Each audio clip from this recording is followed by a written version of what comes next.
So new emails obtained by Fox News shedding new light on the uprising in Libya before the fall of Muammar Gaddafi. Those messages showing Secretary of State Hillary Clinton apparently rejected a peace offer from Gaddafi's son.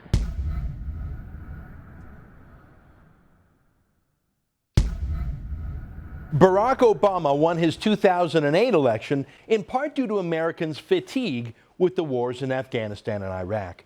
Once elected, of course, Obama doubled the number of U.S. troops in Afghanistan to more than 60,000, and he tripled the number of Predator drone strikes that we know about, assassinating enemies from Pakistan to Yemen to Libya, even U.S. citizens. Oh, right, Libya. Obama declared war there, too. Well, then that's not quite accurate. He just went to war without all the fuss and muss of having, say, a national debate over it or UN approval, let alone what is legally required, the approval of the U.S. Congress. Well, who knows? So that's what Democrats used to demand from George W. Bush before he attacked Saddam Hussein. But the rules that apply to Republican presidents aren't the same as the ones that apply to Democrat presidents, at least in the mind of the media party, which absolutely loved the illegal war in Libya. So the U.S. went to war against Muammar Gaddafi and dragged us Canadians along too. More than 500 Canadian forces were involved, mainly fighter pilots and sailors. Now you might be asking, why? I mean, what Canadian national interest was served in attacking Libya?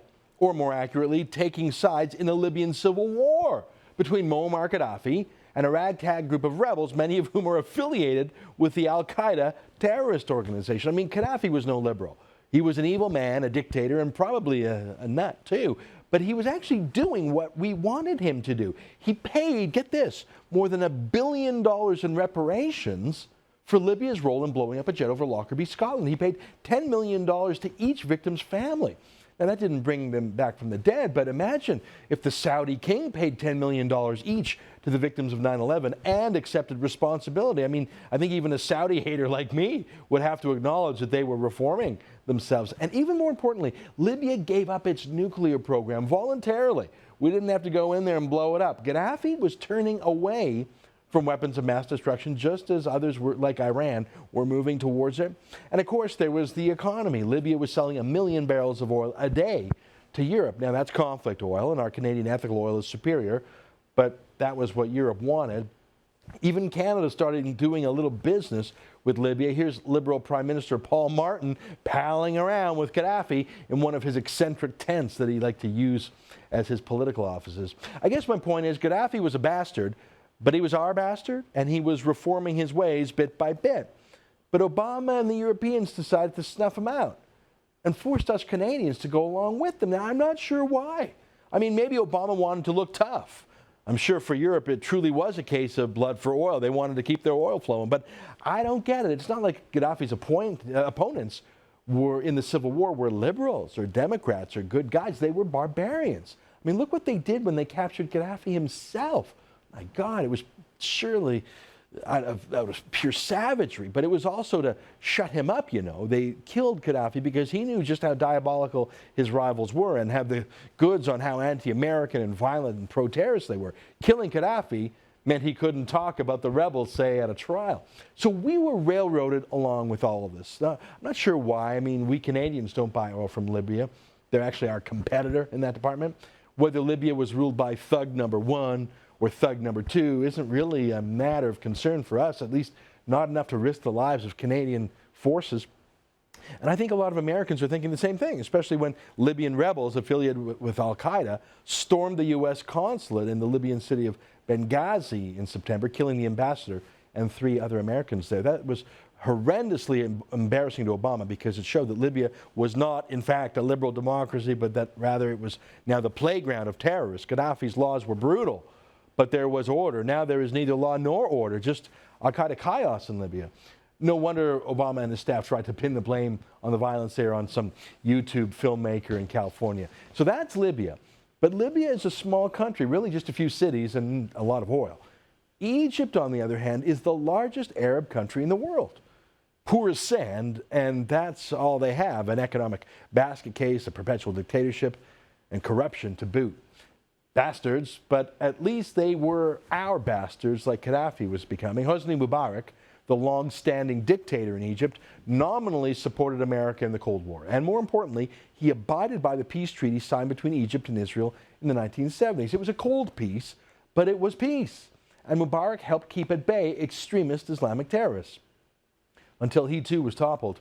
I remember the last year's so-called Arab Spring. Remember that? Oh, the jubilation in the liberal media that Mubarak would be thrown off by people power. Not just that, but the people power, including people using Twitter and Facebook and iPads, just like we do, with women and students. How liberal? Yeah, well, like many revolutions, including the Russian Revolution, the liberals, the academics, the gentle people, the women, are quickly sidelined by those who use knives and guns and bombs. And so Mubarak was replaced. Oh yeah, he was replaced, but by a new dictator, just as brutal, but now with an Islamic edge. Mohamed Morsi is the new tyrant there. His party, the Muslim Brotherhood, is a worldwide pro-terrorist organization. They were the party, for example, that assassinated the former Egyptian president, Anwar Sadat, the one who signed the peace treaty with Israel. Their affiliate in Gaza is called Hamas, a terrorist group that is criminally banned in Canada, the U.S., and much of Europe. And besides introducing a Sharia law constitution, Morsi unilaterally announced that he was seizing vast powers, trumping courts and legislators. He's the new pharaoh. And yet Barack Obama still sends Egypt foreign aid, billions of dollars. Of course he does, because Morsi is Obama's creation. Obama was silent while the mobs were wobbling Hosni Mubarak's throne. For decades, Mubarak had been an ally of the West, a dictatorial, brutal ally, but an ally nonetheless. But Obama was silent when Mubarak needed help. Fine. So Morsi is Obama's handiwork. That's a devastating setback for Egyptians and for anyone who wants freedom or even the equality of women in the Middle East. But it's worse because it signaled to every dictator in the Middle East that America's friendship now means nothing when the chips are down. And if there is a rival force, the Muslim Brotherhood, maybe Iran, those rivals are likely more reliable and more confident and more committed than America. I mean, it used to be said about America, no better friend, no worse enemy. That's just not true in foreign affairs anymore, at least in the Middle East. Which brings us to news out of Syria. As we've shown you for a year now, mainly through the video footage of our Arabic-speaking friend Jonathan Halevi on the Arab Underground. Remember that segment every week? Well, Syria's dictator, Bashar Assad, is in the same position that Gaddafi and Mubarak were just months ago. Assad is being wobbled, attacked, undermined, rebelled against. But just like in Libya and Egypt, he's not being undermined by liberals. Oh, there might be a few liberals against Assad, but mainly it's Al-Qaeda and other equally illiberal, fascist, theocratic, Sharia law terrorist groups. There is no George Washington or John A. Macdonald waiting to take over in Syria, just more Islamic fundamentalists. So far, the West has stayed out of Syria, partly because Syria's protector, Vladimir Putin of Russia, barked loudly enough at the United Nations and elsewhere, partly because Syria is being armed by Iran and even has Iranian special forces come in and kill the rebels. But things are rough there for Assad, and news comes, maybe true, maybe not, that Assad is loading chemical weapons into bombs. And that prompted Barack Obama to speak out. Look at this. I want to make it absolutely clear to Assad and those under his command, the world is watching. The use of chemical weapons is and would be totally unacceptable.